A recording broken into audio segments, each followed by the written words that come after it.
Hello, my dear students. This is Payal Seth, and I am a biology teacher from Universal Study Point. And I hope आप सब लोग बहुत healthy हैं अपने घरों में एंड ऐसे ही लॉकडाउन को फॉलो करते रहिए. So I am here to teach you biology और हम स्टार्ट करते हैं without any further delay. Biology में हमारी यूनिट फर्स्ट है जिसका नाम है diversity in the living world. उसका चैप्टर 1 है द लिविंग वर्ल्ड. सो हम उसको स्टार्ट करते हैं और देखते हैं हम उसमें टॉपिक कौन कौन से पढ़ने वाले हैं. That is, what is living, metabolism, nomenclature, taxonomy, taxonomic aids, growth, reproduction, ability to sense environment and mount a suitable response, ability to self-replicate, self-organize and interactions.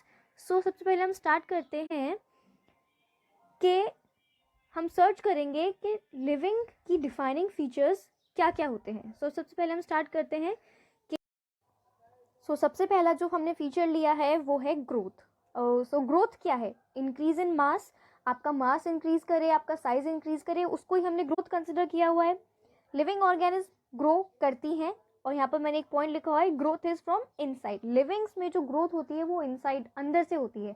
मतलब आपके सेल्स डिवाइड करते हैं 2 से 4, 4 से 8, ऐसे ही वो डिवाइड करते चले जाते हैं और ऐसे ही इंक्रीज इन नंबर वो ग्रोथ करते हैं.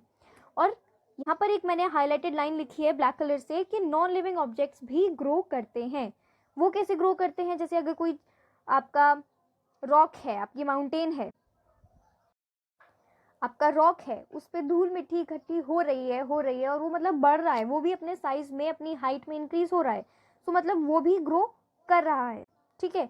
सो हमने यहाँ पे क्या कंक्लूजन निकाला है कि ये एक कैरेक्टरिस्टिक तो है लिविंग्स का, कि सिर्फ एक कैरेक्टरिस्टिक है, बट एक जो डिफाइनिंग प्रॉपर्टी होती है ना, ये वो नहीं है कि हाँ ये सिर्फ लिविंग्स में होगी, नॉन लिविंग में नहीं हो सकती. यहाँ पर हमने देख लिया कि नॉन लिविंग में हो रही है बट बाहर से हो रही है.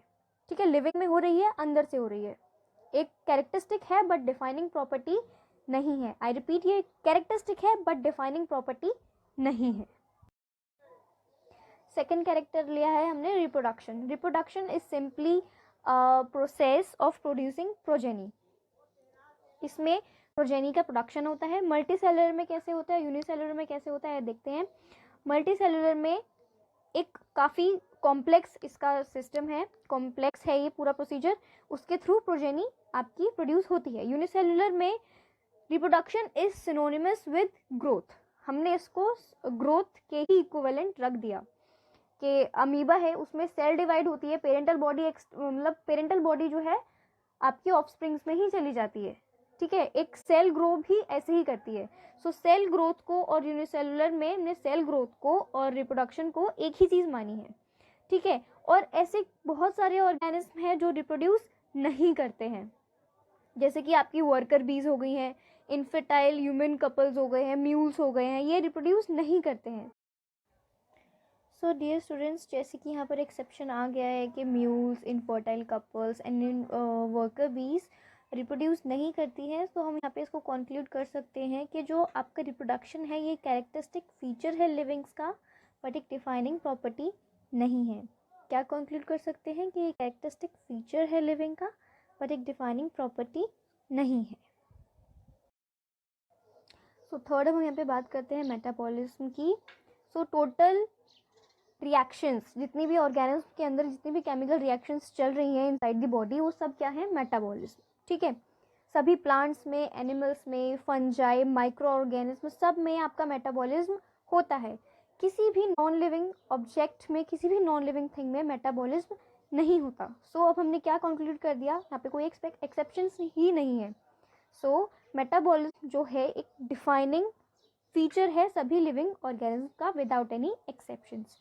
Hence, cellular organization of the body is the defining feature of the life forms. So, cellular organization है हमारी बॉडी की, ये एक defining feature है आप हम सभी life forms का.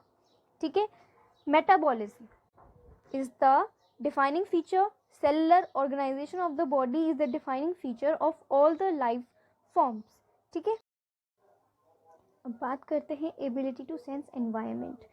जितनी भी ऑर्गेनिज्म हैं, प्रिमिटिव प्रोकैरियोटिक से लेकर मोस्ट कॉम्प्लेक्स यूकैरियोटिक ऑर्गेनिज्म तक, सभी ऑर्गेनिज्म जो है अपने एनवायरनमेंट को सेंस कर सकती हैं और उसके अकॉर्डिंग कुछ भी रिस्पॉन्ड कर सकती हैं. So all living organism are aware of their surroundings. So जितनी भी लिविंग ऑर्गेनिज्म हैं सब अपने सराउंडिंग्स के टुवर्ड्स अवेयर हैं. ठीक है, वो अपने आप को चेंज करती हैं, अडेप्ट करती हैं, इवॉल्व करती हैं, मतलब ये बताती हैं कि वो अवेयर हैं. ह्यूमन बींग्स, देखिए ह्यूमन बींग सिर्फ एक ऐसी ऑर्गेनिज्म है जो खुद के लिए भी अवेयर है, मतलब सेल्फ कॉन्शियसनेस है उसमें. अब जैसे पेशेंट्स, यहाँ पे एक्सेप्शन है ये, जो पेशेंट्स कोमा में है, ठीक है, वो हॉस्पिटल में मशीन्स उनको सपोर्ट कर रही हैं, उनके हार्ट लंग्स रिप्लेस, उनको मतलब मशीन्स पे ही वो हैं. उनको हम ये नहीं बोल सकते वो कम्प्लीटली लिविंग स्टेट में है या फिर वो कम्प्लीटली डेड स्टेट में है. ठीक है, उनके पास सेल्फ कॉन्शियसनेस नहीं है, वो ब्रेन डेड है. सो ये एक एक्सेप्शन आ गया. सो अब ये आपसे मैं क्वेश्चन पूछ रही हूँ कि जो ये पेशेंट्स हैं जो अभी कभी अपनी लाइफ को वापस नॉर्मल नहीं आने वाले हैं, क्या वो लिविंग है या नॉन लिविंग है? ठीक है, और ये यहाँ पे हमने एक्सेप्शन बता दिया है कि ये जो है interaction, sorry, ability to sense environment is not the defining feature but a characteristic of a living organism. ठीक है, देखिए इंटरेक्शंस की बात कर लेते हैं. अब इंटरेक्शंस मतलब ये कैसे कैसे मतलब कोई भी चीज़ एक दूसरे को कैसे इंटरेक्ट कर रही है, उससे कैसे कोऑर्डिनेशन में चल रही है. सो एक tissue similar type of cell से मिलके बना हुआ है.